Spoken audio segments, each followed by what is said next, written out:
Man, I'm gonna ask you a random question. Yeah. How could you possibly kill 1,500 people in less than an hour? Gas? No.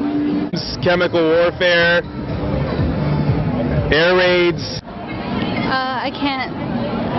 Unless you use some nuclear weapons. Less than an hour? A bomb? Why would you kill over 1,000 people? That's an awesome question. Do you know how Hitler was able to kill so many Jews in such a short amount of time? He used gas chambers. I think they had the chemical back then. Gas chambers. He put everyone in chambers and he killed all of them by using chemical weapons. Now, this is a long time ago, right? Yeah. What if I told you... No, not that long ago. Okay, what if I told you something like this just happened 2 days ago? I'd say you're crazy. Huh? You're crazy. I'm crazy. Yeah. But it did. Wow. Where? Like the killing? I'd be astonished and pretty angry, I guess. I say that's very tragic. Yeah. Do you know what's been going on in Syria? I mean, I don't follow closely, but yeah, you know, I definitely know that people are dying, innocent people. I was not that aware of it. You know what's going on in Syria? I have no idea. Yeah, there's been more or less of a civil war and civil unrest for the last few years. No, I'm quite aware that it happened, and I think it's going back into the whole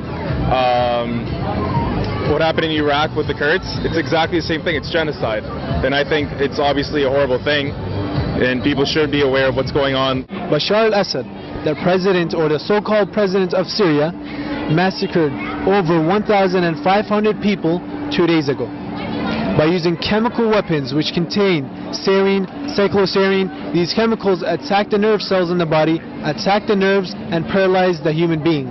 Not only that, they burn the lung tissue and burn the muscle tissue, so you can have a slow and a painful death.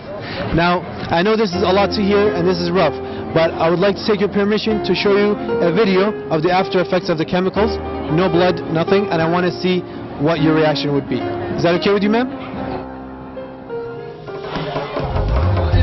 وحميت الثورة بدراعي قدمت الدم هديتي صامت يا حمص شراعي واصل من الحرية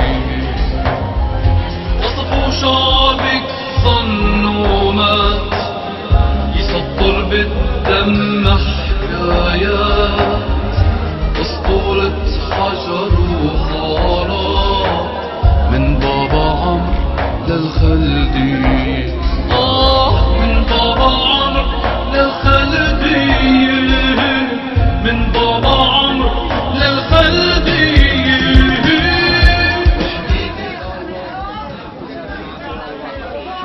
I was just about to walk away because it's just too much. To me, at least, that he's a bit desperate, because it's the same thing as nuclear weapons, for example. You don't use them until basically you're beaten to the ground. I guess it shows that the end may be near, hopefully. He is killing. He's absolutely a monster. He's worse than a Hitler, I can say. And I have nothing to do with Syria, but humanity is calling me to intervene, to say something which is absolutely the right thing to do. Do you think something like this is legal? No, of course not. The countries that possess the veto power, what do you think they're doing about this now? Nothing. I'm guessing nothing. Russia and China have been supporting Bashar al-Assad for the past 2 years, ma'am. And do you know how many people have been killed in the past 2 years? In the past 2 years, over 100,000 people have been killed by Bashar al-Assad's forces. What do you say about that? In a Canadian comparison, that's like Southern Ontario being wiped out. And Obama mentioned that he will only intervene if Bashar al-Assad crosses the red line. And as you've seen, Bashar al-Assad took a brush, he drew the red line with the blood of the children. What would you like to say, and what do you think we should be doing right now? I'd say we gotta help them out. Like, Obama's gotta start doing something. We gotta do something. Donating and keep supporting Syria, making dua.